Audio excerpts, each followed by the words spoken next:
Hi, everyone. Welcome to week 5.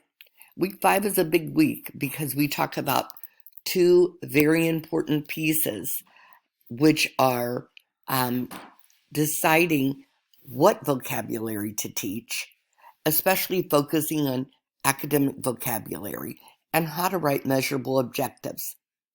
And measurable objectives are what I see as being most difficult for many teachers. We'll hit on that a little bit later. Here are your learning outcomes: identifying pre, during, and post reading strategies, understanding visualization, and how to implement it with trade books. I have what I think is a really good trade book that I'm using, that I've done a video for you for this week to understand visualization. And as I touched on, understanding which vocabulary requires explicit instruction and determining the definition, purpose, and instructional strategies for academic vocabulary and how to write measurable objectives. There are no assigned readings for this week of the course. It's a busy week, and I wanted to give you the opportunity not to have to worry about that. So, we've looked at the objectives, the overview. Let's glance really quickly at week 5's PowerPoint.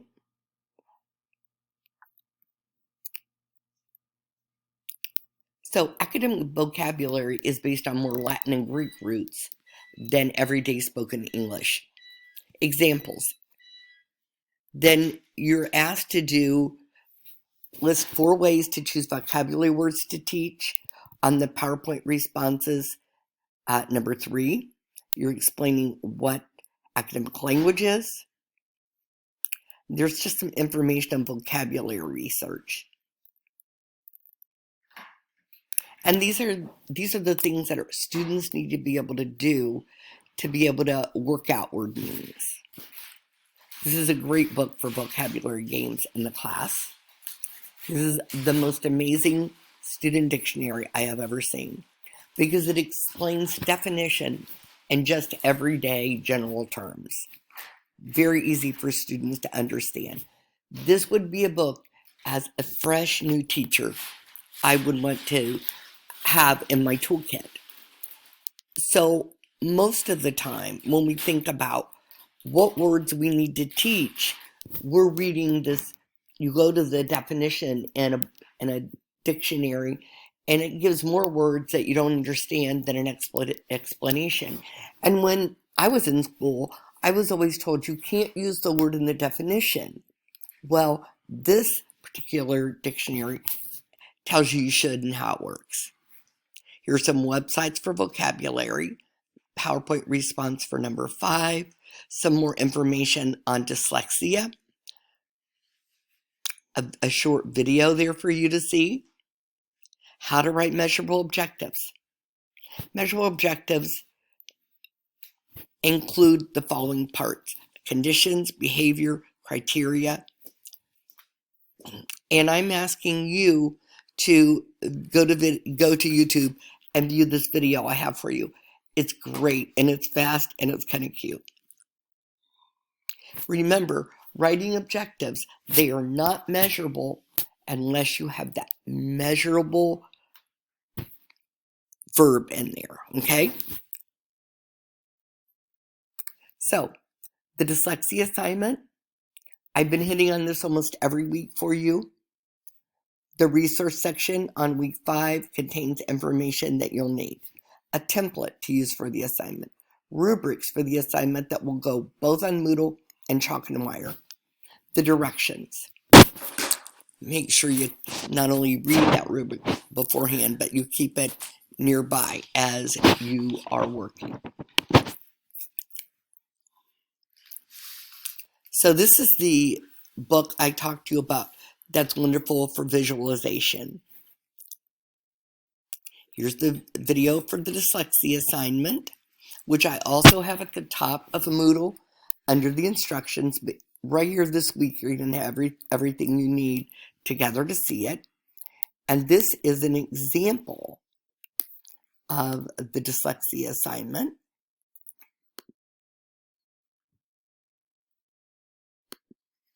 If we can get it to come up, it doesn't seem to want to. Let's try that again.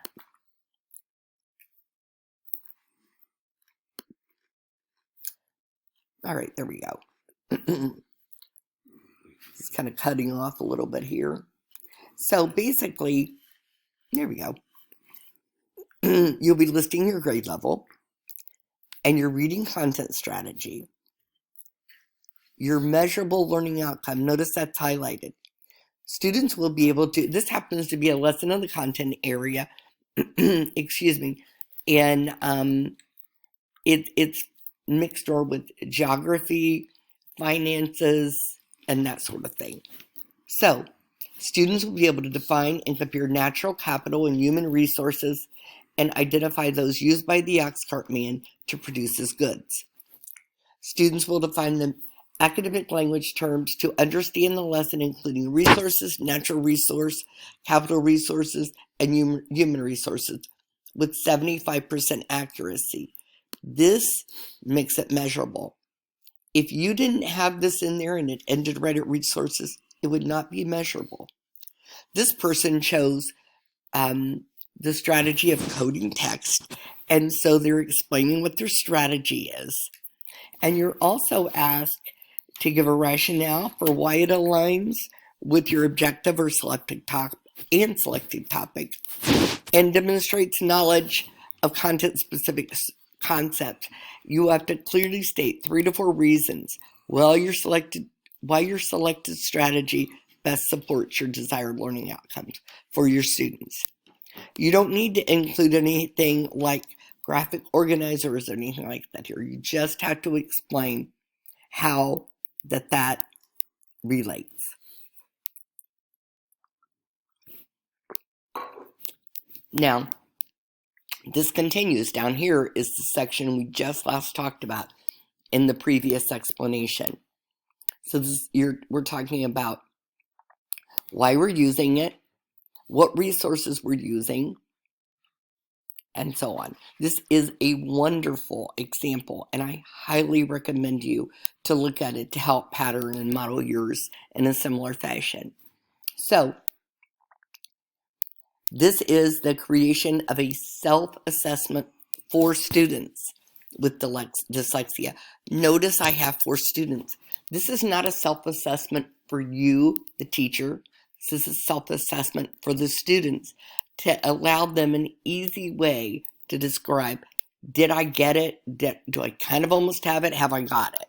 And all of these sections are tied to the learning outcomes. It can be done in a variety of ways. You can use a checklist. They can use a I lost my thought there. They can use a checklist. It could be an anecdotal, just kind of summary of what they've learned. But this sort and the checklist are probably the easiest for the grade levels that we will be working with. I obviously, you notice this is the 3rd grade text. I really and truly want you to focus, if you can, unless you're an upper ed teacher taking this course, if you're like getting a K-5 certification or a pre-K-5, try to use grade 3 because it's the tested grade and it will be most helpful for you. So here's how to write measurable learning objectives.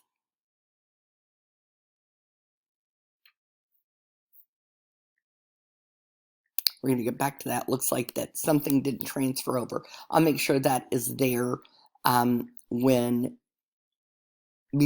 long before you start working on this week. Not sure what happened there. Okay. This is how to submit through Chalk and Lyre and Moodle. You have to do it for both, remember. Make sure your Chalk and Lyre is updated, as I mentioned to you in last week's videos.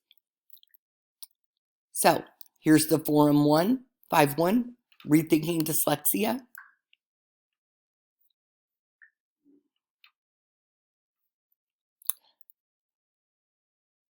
So you're going to be viewing the video, and then you're going to be posting, and All the forum posts are just the same for each week. When they're due, word count, APA, everything the same.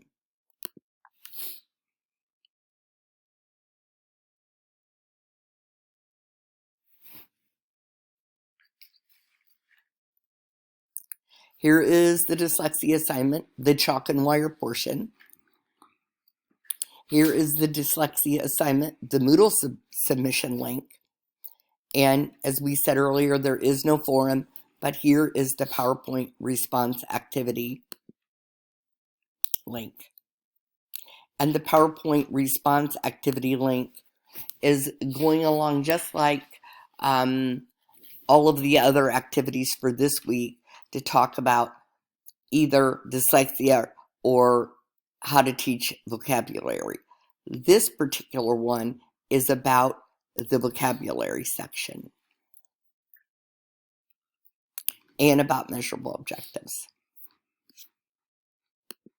Okay, so I think that is basically it for week 5. I hope you have a wonderful week. And again, as always, if you have any question, I think this dyslexia assignment is really laid out well for you, but I would highly suggest that you keep everything by you as you start to work it.